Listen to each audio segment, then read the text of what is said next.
Ya que se ha planteado esa inquietud con respecto de la masacre carcelaria. Revisemos ahora mismo temas relacionados con este tema en particular, ¿no? Como información preliminar, si así lo han dicho las propias autoridades y así lo han recogido los mismos medios de comunicación y así lo han publicado, quiere decir que en las próximas horas probablemente esta información pueda variar. Como ya es costumbre, el SNAI se demora muchísimo para dar respuesta a las inquietudes, a las preguntas que tienen los medios y que tiene la ciudadanía en general. Acá no están solo interesados los medios de comunicación, muchos de esos medios que viven del sensacionalismo, del amarillismo, de la crónica roja, pero el problema es que en este país la crónica roja, las noticias vinculadas con temas como como las masacres carcelarias, los asesinatos, los secuestros, las extorsiones y otro tipo de delitos, ya son parte del escenario y lamentablemente nos hemos trasladado a un momento en el que casi se ha normalizado este asunto, ¿no? Cosa con la cual, por supuesto, uno no está de acuerdo y uno permanentemente combate cualquier tipo de intento de normalización de un país que se resigna a ser permanentemente un regadero de sangre. Yo por lo menos no quiero eso ni para ustedes, ni para nosotros, ni para nuestras familias o para sus familias.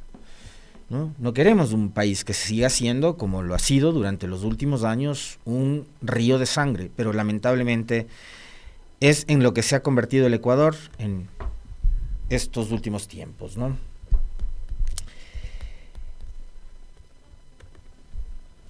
Y ayer empezamos nosotros el espacio de la opinión y había que obviamente ponerles a ustedes al día y actualizarles con respecto de la información que se genera, y empezábamos la jornada con un reporte de ciudadanos que viven en los alrededores de la penitenciaría del Litoral que señalaban que habían escuchado detonaciones, explosiones, disparos y que probablemente habría ocurrido un incidente dentro de la penitenciaría. Hoy sabemos que en efecto eso pasó y que preliminarmente habría 15 personas privadas de la libertad asesinadas. El comunicado del SNAI dice, esta madrugada, refiriéndose a la de ayer, ¿no? 12 de noviembre, en un pabellón específico de la penitenciaría del Litoral se registraron graves incidentes entre personas privadas de libertad, resultando en un saldo preliminar de 15 fallecidos y 14 heridos. 15 personas privadas de la libertad asesinadas. Ante estos hechos, y me imagino que de esos 14 heridos muchos estarán jugándose la vida, ¿no? Con cuadros muy graves. Ante estos hechos, el bloque de seguridad actuó de manera inmediata para tomar el control total de las instalaciones y activar un operativo de requisa a gran escala, además de iniciar las investigaciones correspondientes para esclarecer lo ocurrido.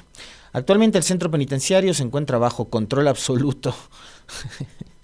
Un contingente significativo de personal militar policial ha sido desplegado para garantizar la seguridad y evitar nuevos incidentes. Ese último párrafo podían habérselo ahorrado porque es una tomadura de pelo, ¿no? Y es una burla, sobre todo para quienes, yo les decía, seguramente sí, los periodistas, los medios de comunicación estaban presionando para tener datos o información sobre lo que había sucedido ayer, pero más que los periodistas, evidentemente las familias, ¿no? Las familias de los privados de libertad, que son personas. Porque acá también durante los últimos años hemos tenido una suerte de corriente que pretende imponer un pensamiento con respecto de que los privados de libertad son material descartable, de que son seres que no merecen la pena, ni la estadía en la cárcel, ni un proceso de rehabilitación, ni siquiera un plato de comida. Entonces son prácticamente animales, o peor que animales, porque si hablamos de un animal de compañía, un animal cualquiera, el animal necesita comer, ¿no? Necesita un espacio para vivir. Pero en este caso ni eso, ¿no? Acá hemos tenido, de verdad, sectores muy reaccionarios de la sociedad que lo que quisieran es probablemente coger a todos los privados de libertad, o no sé si a todos, pero a los que han cometido delitos más execrables, pero quizás meterles en una trituradora y volverles picadillo y desaparecerlos del mapa. Y es muy preocupante esta situación porque seguramente como van promoviendo y provocando que se reproduzcan ese tipo de discursos, de posturas tan radicales, habrá un sector de la sociedad que está empezando a convencerse de que lo necesario es sí desaparecer a los privados de libertad o que ellos se desaparezcan entre sí, como pasó ayer y como ha pasado en tantas y tantas otras masacres, porque la de ayer, en donde fueron asesinadas 15 personas, no es la primera masacre. Probablemente es la primera de este año, a ese nivel, con 15 personas. Pero este país, que ahora parecería que ya ha normalizado eso, que ha normalizado cosas como, por ejemplo, que se metan en una urbanización o en una casa y acribillen a balazos a 2, 3, 4, 5, 10 personas. Y eso sea parte del paisaje, del día a día en Ecuador. Asesinaron a 15 personas durante una fiesta popular en el barrio tal. Asesinaron a 4 integrantes de una familia en Durán. Asesinaron a padre e hijo afuera de su casa en Manta. Y así, titulares de ese estilo ya son cosa cotidiana en este país y nos estamos acostumbrando y normalizando ese tipo de condiciones. Y yo de verdad que me niego a tolerar siquiera de que eso sea el día a día en el Ecuador. Pero lamentablemente hay muchos sectores, incluidos ciertos medios de comunicación, que pretenden, insisto, normalizar esta situación. Pero lo más grave todavía es que no solo es que hay esos sectores de la sociedad que parecería que sí, sino que hay un gobierno que está absoluta y totalmente desconectado de esa realidad que la enfrentamos los ecuatorianos todos los días y que nos tiene a los ciudadanos con ese temor, con ese sentimiento permanente de miedo, de no querer salir de casa o de si salimos salir a tal hora, de no permanecer durante mucho día fuera de casa o fuera del trabajo porque hay que tratar de mantenerse a buen recaudo o de estar seguro, pero finalmente acá parecería que no está seguro en ninguna parte. ¿Y por qué es tan grave esto? Porque las cárceles, y vuelvo a lo que les decía hace un momento, que no es la primera masacre, que como esta han ocurrido muchas otras, e incluso peores. Acá tuvimos masacres donde se superaron el centenar de personas asesinadas. ¿Y asesinadas en qué condiciones? Porque lo de ayer no es que fueron y se mataron a tiros, ¿no? Es gente que fue asesinada a machetazos, que fue desmembrada, que fue descuartizada, que fue cortada como que si se tratara de una res. Y eso no es normal. Eso es absolutamente inhumano y despiadado. Pero ¿qué es lo que pasa, no? Que tenemos un gobierno que además durante buen tiempo nos ha dicho con una millonaria campaña de comunicación en medios, en televisión, en radio, en prensa, en medios digitales, en redes sociales, con vallas publicitarias ubicadas a lo largo y ancho de todo el territorio nacional, en las carreteras, en las calles, en las vías de todo el país, de que han tomado el control de las cárceles, de que el plan Fénix funciona. No hay plan Fénix, señores, olvídense. Por un lado. Por otro, y a propósito de una alerta que me pasaba el otro día la Sofi Montoya, a mí me pasó lo mismo que a la persona que le escribía a la Sofi, que seguramente nos debe estar escuchando en este momento.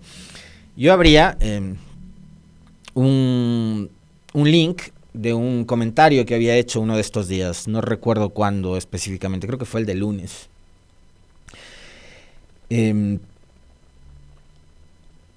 Y así pasa, ¿no? Yo en ese momento estaba abriendo un link de un comentario del día. Yo podría abrir el link del programa del Quique Show o el noticiero del mediodía o el programa de la tarde, cualquier link. o cualquier otro link en YouTube. Y lo primero que me aparece es un video patrocinado de Daniel Noboa. Y eran esos TikToks en los que aparece el hombre musculoso, ¿no? Mostrando sus bíceps, sus pectorales, ¿no? Con ropita de manga corta. Esos productos habían patrocinado y publicitado.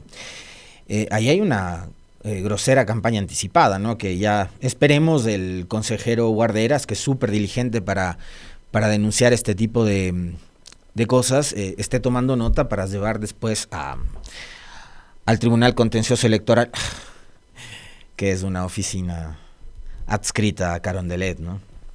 Que obviamente no va a hacer nada. Bloquéame por favor a este usuario Carlos Juárez que está fastidiando a la gente en el chat de YouTube, por favor, Esteban, si eres tan amable. Bueno, entonces les decía yo que a propósito de esta situación, tenemos un gobierno que está evidentemente y públicamente, además, creo que eso es lo que pretenden decírnoslo, desconectado de esta situación. Y que obviamente está enfocado su atención, su tiempo, sus energías en otros temas. En un país que está asfixiado, ahogado, sumido en la inseguridad, en la violencia, pero también en los apagones. También en los apagones. Mientras en las cárceles del país descuartizan, despedazan seres humanos, como pasaba en el gobierno de Lasso, como pasaba en el gobierno de Lenín Moreno, que estas cosas, y les voy a pedir a ustedes que apelen permanentemente a la memoria, estas cosas han ocurrido durante los gobiernos de Lenín Moreno, de Guillermo Lasso y ahora también de Daniel Noboa. Esta es la primera masacre carcelaria y ya van a ver ustedes cuál fue el motivo. Voy con eso después, pero primero quiero ir a lo de fondo en este asunto, ¿ya? Que bueno, hay muchas cosas de fondo. De fondo también es, evidentemente, el motivo por el cual ayer se provoca un incidente de este tipo en donde 15 personas privadas de libertad son asesinadas y otras 14 están heridas, me imagino, jugándose la vida.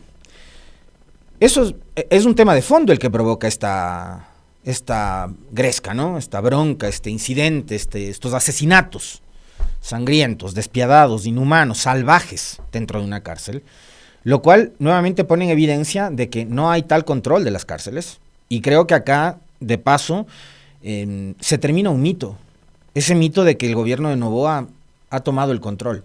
Señores, nunca tuvieron el control. Probablemente una de las cosas que pacificó las cárceles fue la fuga de Fito.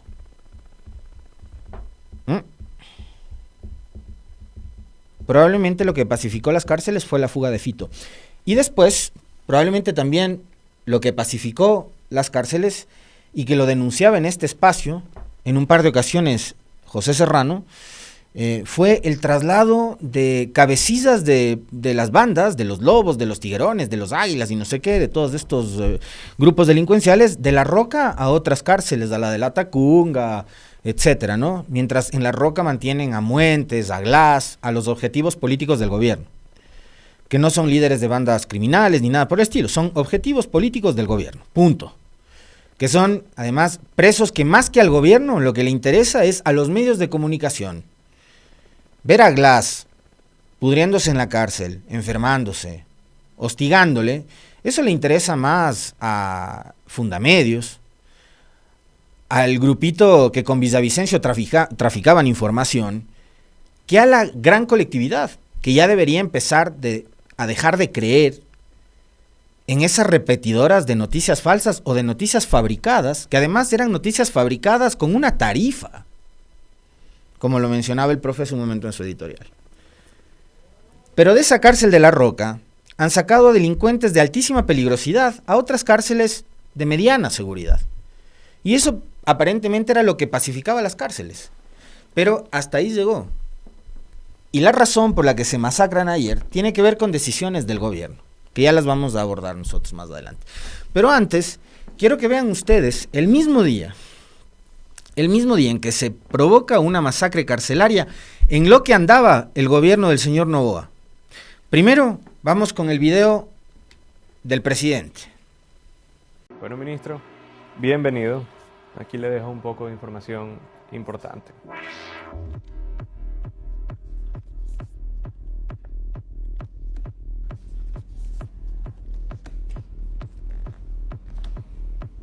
Tiene mucho trabajo por hacer. También un poco de esta información hay que entregar a los medios para refrescar la memoria. SECOM se encargará de eso seguramente.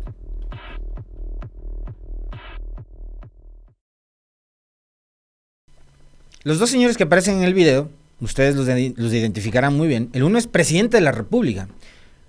No es un influencer, no es Quique Jab o cualquier otro de los muchachos estos que aparecen ahora en TikTok tratando de ganar likes o seguidores. Es el presidente de la República. El otro es el nuevo ministro de gobierno, el señor de la Gasca, que fue funcionario del gobierno de Lenín Moreno, secretario anticorrupción. Y el presidente, congélame la imagen del presidente, Esteban, si eres tan amable, por favor. El mismo día que masacran a 15 privados de libertad, el presidente aparece no hablándole a la ciudadanía, no hablándole al país, no hablándole a los familiares de las víctimas y dando explicaciones sobre lo que ha sucedido en torno a la masacre, sino haciendo un TikTok. Ahí congélame la imagen, por favor. Ahí. ¿Ya? Yo no sé de qué se ríe el presidente Noboa. Yo no sé, el gesto, la sonrisita, en un momento como el que... Y no es solo la masacre en las cárceles, señores. ¿Saben ustedes que en lo que va de estos 50 días de apagones, por las horas en los que no hemos tenido fluido eléctrico, se suman 20 días de no haber tenido luz? ¿Saben lo que es ustedes de eso? En los últimos casi 2 meses, de casi 60 días, 20, en 20 días, el Ecuador no ha tenido energía. No hay luz. Entonces la pregunta es, además de que hay un grupo de familias, alrededor de 15 asesinados y 14 personas heridas, es decir, hay por lo menos una treintena de familias de las víctimas.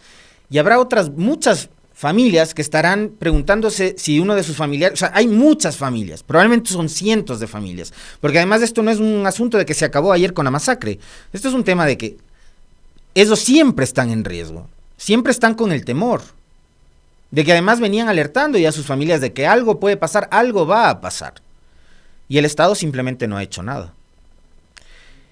Entonces, mientras hay un grupo de familias humildes, por supuesto, que han tenido la mala fortuna de ver cómo uno de sus hijos, de sus sobrinos, de sus primos, de sus hermanos, ha caído en las garras de la delincuencia, hoy están sufriendo por no saber si alguno de sus familiares está dentro de la nómina de los fallecidos o de los heridos. El presidente aparece en un TikTok riéndose.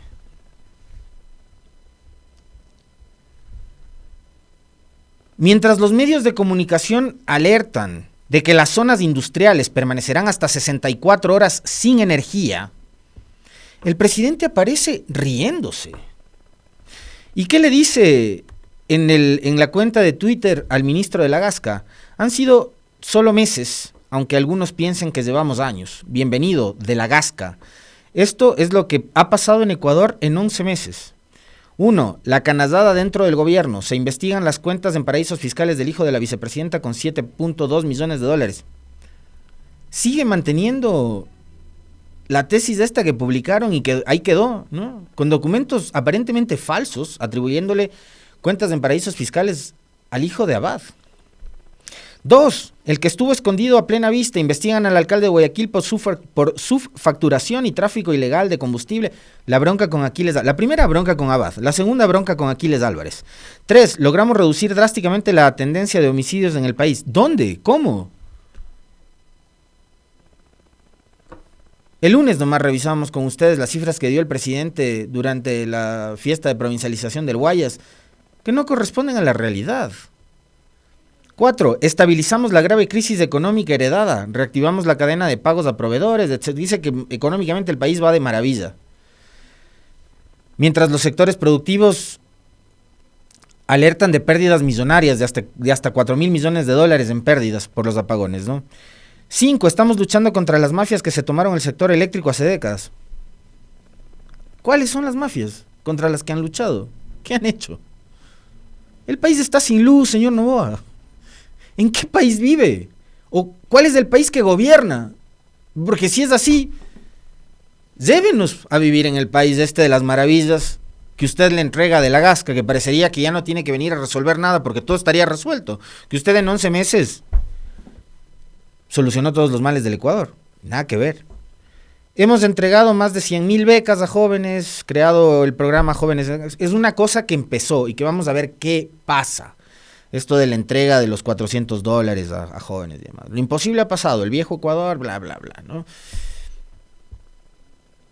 El país ya no está para seguir aguantando estos shows de los TikToks, por un lado, del presidente.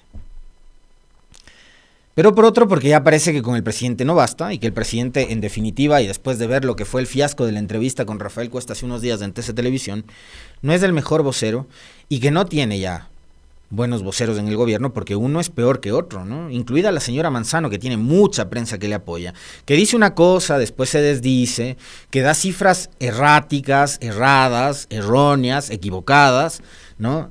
Siempre tratando de compararse con un gobierno que hace 7 años dejó el poder, que ya hasta los propios medios de comunicación, que han sido absolutamente alineados a procesos vinculados con el anticorreísmo, han salido a decirle a la señora Manzano, señora, está equivocada.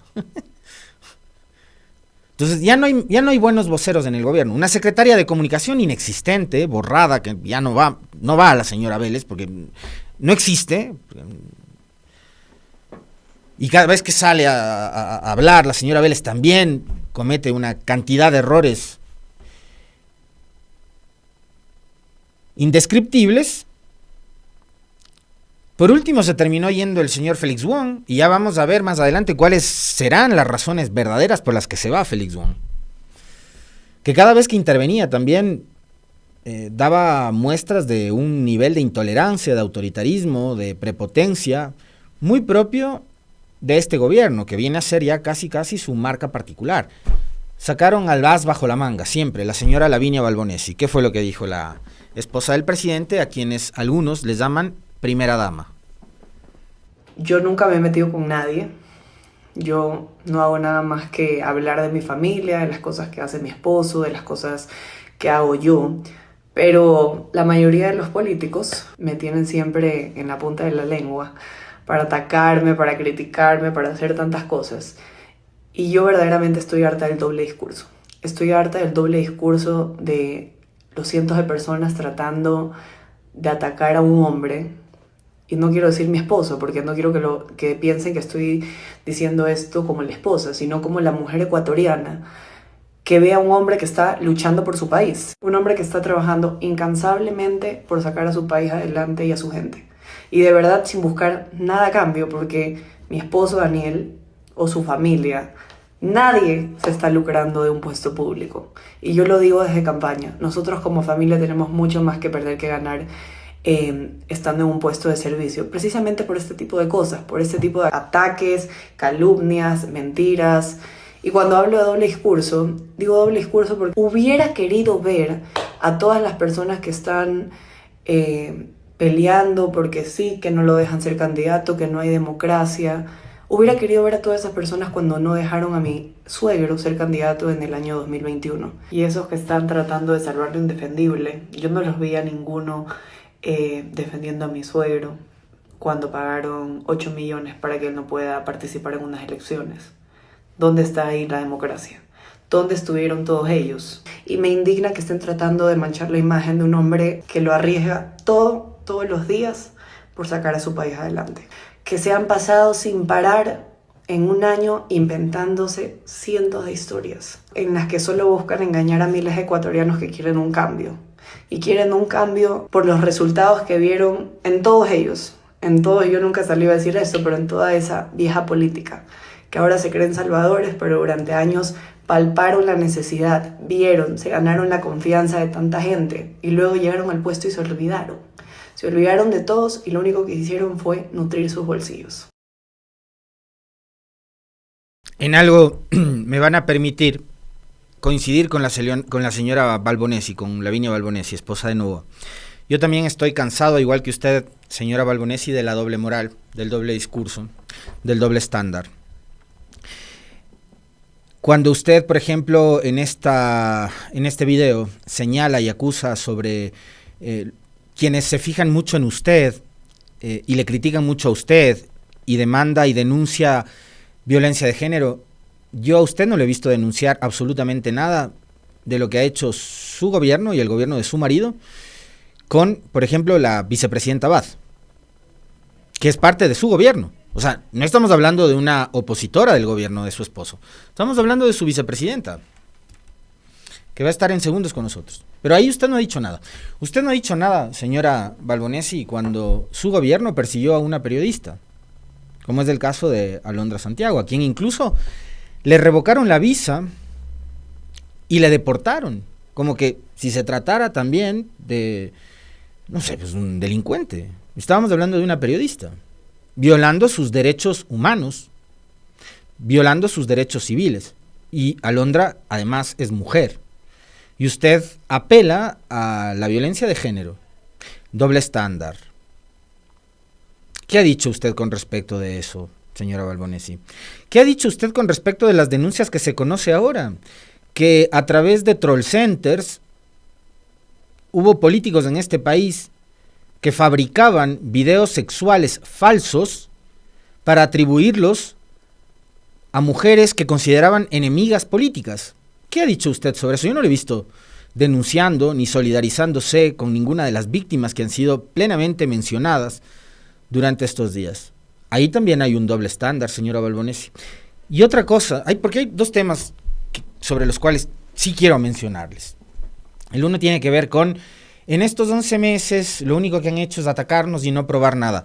Bueno, yo quiero recordarle, señora Balbonesi, que sí se comprobó, se comprobó que usted era accionista de la empresa Vinacin, que tenía intereses inmobiliarios en la comuna de Olón, y que para construir un gran complejo arquitectónico turístico, ustedes estaban a punto de echarse abajo un manglar, una zona protegida por intereses económicos. Usted que dice que su familia tiene mucho más que perder, uno se pregunta, ¿y para qué se metieron en política? O sea, si ya con los negocios que tienen, con la plata que tienen, ¿para qué necesita? Parece que tenían como mucho más apetito del normal, porque ya les venía yendo muy bien, son la familia más adinerada del país. Dice, nosotros tenemos mucho más que perder. Dedíquense entonces únicamente a los negocios. La política es una actividad en la que ustedes sí tienen que dejar totalmente de lado sus actividades personales, empresariales, particulares, y poner por delante el interés y el bienestar común. Pero acá no, acá se ha conjugado, y es lo mismo que nos pasó con Lazo, y es lo mismo que nos pasa ahora con Noboa. Son grandes empresarios, exitosísimos empresarios, ¿no? Emprendedores, como ellos solos. Es decir, el señor Noboa es un gran emprendedor y apareció él por obra y magia de él. Es un gran empresario, un hombre lúcido. No existe el papá, no existe el abuelo, o sea, la fortuna es de Daniel. No. Acá no existen los emprendedores estos que nos han querido meter el cuento y de tales, ¿no? Ya sabemos perfectamente bien cómo se han fabricado algunas fortunas, también refiriéndonos a lo que pasaba con el gobierno anterior, el de Guillermo Lazo, ¿no? Cómo el hombre durante sus 2 años de gobierno logró incrementar en $20 millones su patrimonio, cosa que no es secreto para nadie tampoco. Entonces aquí no me venga con ese cuento, señora Balbonesi, de que ustedes se están jugando el físico por gobernar el país. ¿Sí se ha enterado que no hay luz? ¿Ha salido por un segundo de la burbuja en la que vive junto a su marido y sus hijos para ver lo que padecen los 18 millones de ecuatorianos? Me imagino que no. Y por último, porque hay una cosa que sí es bastante interesante, refiriéndonos específicamente al tema Balbonesi. Dice, ¿dónde estaban pues los que hoy reclaman por la democracia cuando a mi suegro, refiriéndose a Álvaro Noboa, le impidieron participar en las elecciones del 2021? ¿Sabe a quién tiene que preguntarle eso, señora Balbonesi? A la actual presidenta del Consejo Nacional Electoral. A las autoridades electorales que en este momento le están impidiendo participar. A Dan Topic tiene que ir a reclamarles que por qué no hicieron nada o no dijeron nada cuando impidieron la participación política de Álvaro Noboa. Porque ¿sabe qué? Son las mismas autoridades que vienen desde la época del Trujillato. Estamos hablando de las elecciones del 2021, las que estuvieron organizadas, entre otros, por Luis Verde Soto, que después pasó a ser secretario anticorrupción de Lazo. Él era consejero electoral. A esos vaya y reclámeles. A la señora Atamaín, que actualmente es consejera y presidenta del Consejo Nacional Electoral, que a esa época también era presidenta del Consejo Nacional Electoral. A esos tiene que reclamarles. Son las mismas autoridades que se bajaron la candidatura de Topic el domingo, las mismas que impidieron la candidatura de su suegro, señora Balbonesi. No hay que hablar de memoria, y yo les insisto y les invito a todos ustedes, amigos, a que hagan siempre y permanentemente un ejercicio de memoria. Porque es muy fácil, ¿no? Salir y decir cualquier cosa en las redes sociales, cuando lo único que basta ahora en la época de la revolución de la comunicación es googlear.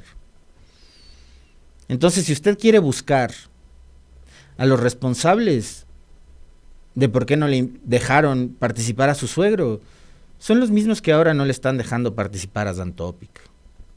Que además nos da cuenta de cómo la democracia que vive el Ecuador desde hace algunos años se ajusta y se adapta al poder de turno. En ese momento, probablemente, a quien no le interesaba que participe Daniel Noboa es a Lazo, que después ganó y que ya hemos visto, incluso habría participado en una suerte de trampa, acompañado de otros actores también heredados del Trujillato como la fiscal, para hacerle fraude a Yacu Pérez. Entonces son las mismas personas, las mismas autoridades de ahora, los que en ese momento le impidieron a Noboa participar, mi estimada señora Lavinia. Y por último, vamos al tema de las causas de la masacre, porque aquí también están los famosos intereses de los que habla la señora Balbonesi, ¿no? La batalla por la comida de los presos desata la nueva masacre en la penitenciaría del Litoral. ¿Se acuerdan lo que pasó con la empresa La Factoría, encargada de dar alimentación en las cárceles? Le sacaron del negocio, además con denuncias, entre comillas denuncias, ¿no?, públicas, hechas por el propio presidente, que tuiteaba sobre las denuncias, que acusaba además a la empresa La Factoría de haber sido la que introducía las armas dentro de las cárceles, y ahora vemos que siguen introduciendo armas, ¿no? Pero sacaron a la empresa La Factoría de las cárceles y del manejo del negocio del alimento, y ahora resulta que la batalla por la comida de los presos es la que desata una nueva masacre en la penitenciaría del Litoral. Policía y familiares de los presos atribuyen sangriento enfrentamiento a la monopolización de alimentos en un ala del pabellón 3, en el que guardan prisión miembros de 4 bandas, entre ellas Mafia 18 y Duendes.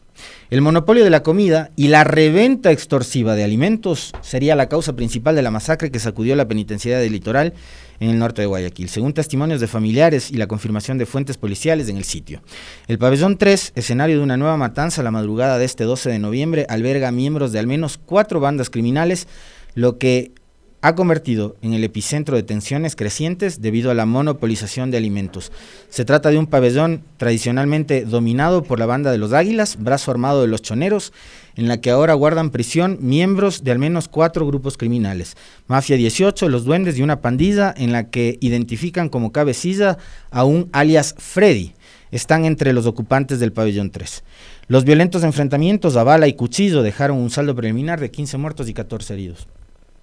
¿Eso qué significa?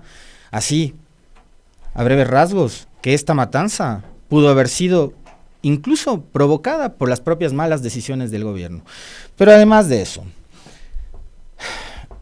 gastan como 8 millones de dólares o 10 millones de dólares en millonarias campañas publicitarias para tratar de convencernos que hay un plan Fénix de seguridad. No existe el plan Fénix. De que han tomado el control de las cárceles. Si se habrían tomado el control de las cárceles, lo sucedido ayer sería ficción, no existiría, no hubiera pasado. Nos han dicho que militarizaron las cárceles. Un rotundo fracaso la militarización de las cárceles. Nos han aumentado el IVA en 3 puntos, nos cobran 15% de IVA. Disque para la lucha contra la delincuencia. ¿De qué ha servido? ¿De qué ha servido la consulta popular, el incremento del IVA? ¿De qué ha servido? No ha servido de nada. Este país todos los días se cae a pedazos. Lo único que le faltaba al gobierno de Noboa, y lo único que nos faltaba a los ecuatorianos, yo creo que todavía hay alguna gente que mantiene una venda en los ojos, pero lo único que faltaba para que se quiten la venda en los ojos es un evento como el de ayer. Y que además existan desalmados, politiqueros, ya muy conocidos, muchos de ellos, que intenten politizar lo sucedido ayer en las cárceles. Cuando se trata del tema de la comida, eso indudablemente es un asunto provocado por el propio gobierno, que desatendió el asunto de la alimentación de los privados de libertad. ¿No se acuerdan además que hace pocos días el presidente envió un paquete de reformas constitucionales para sacar a los privados de libertad de los grupos de atención prioritaria? Entonces, ¿qué significa eso? Que además esta situación en el futuro se va a agravar. ¿Por qué? Porque ya no les van a dar ni siquiera comida, pues. ¿Qué van a tener que hacer? Como los sobrevivientes de los Andes, empezar a comerse entre ellos. Eso es lo que quieren provocar. Entonces, lo de ayer, no sé si van a coincidir conmigo ustedes, pero lo de ayer fue provocado por la irresponsabilidad del gobierno de Noboa. Así de simple.